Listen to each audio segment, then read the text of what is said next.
မင်္ဂလာပါခင်ဗျာဒီခါတော့ပြည်သက်တွေအကုန်လုံးကိုရင်ခုန်သွားစိတ်နှိုင်း စိတ်ထဲတစ်မျိုးဖြစ်နေတယ်ဗျအားကစားကိုယူသွတ်တဲ့ပရိသတ်တွေအတွက်တော့ကိုအောင်နိုင်စိုးရဲ့မြန်မာ Sports နဲ့ Kish 5မြန်မာတို့ရဲ့တင်ဆက်မှုတွေမရှိတော့တာတကယ်ကိုဟာတာဖြစ်လို့နေပြီမို့လားဗျာရိုးရိုးတတ်ပြောရရင်သူတို့ရဲ့ content တွေက5ပွဲတွေကိုတုံးတက်တဲ့နေရာမှာပဲဖြစ်ဖြစ်စနစ်ကြတယ်စိတ်ဝဝင်စားစရာကောင်းတယ်ပြီးတော့တကယ်ကိုတည်င်းမှန်ကန်တယ်ဗျ မင်္ဂလာပါခင်ဗျာ သူတို့ရဲ့အတန်တွေပုံမှန် update တွေပျောက်နေတော့ပရိသတ်တွေကြားထဲမှာဘာတွေဖြစ်နေလဲဆိုရင် UFC ရော One Championship ရောပြီးတော့မြန်မာ Case Fight သတင်းတွေကိုဘယ်မှာတိတိကျကျကြည့်ရတော့မလဲ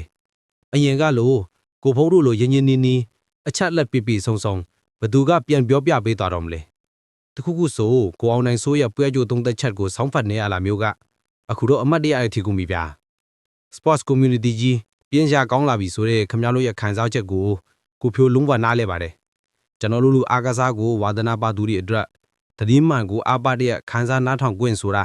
တကယ်ကိုအရေးကြီးပါတယ်အခုတော့ဒီလို channel လေးရဲ့နေရာလွတ်ကကြီးမားလို့နေပြီဗျာညီကိုတို့ရောမြန်မာ Sports Cage Fight ရဲ့ဘလူး content မျိုးကိုအလွန်ဆုံးလဲသူတို့မရှိတဲ့နောက်ပိုင်းဘေး channel လေးကိုအစားထိုးကြည့်ပြီလဲ comment မှာကိုခံစားချက်နဲ့အမြင်လေးတွေကိုဝင်ဆွေးနွေးသွားကြပါအောင်ဗျာ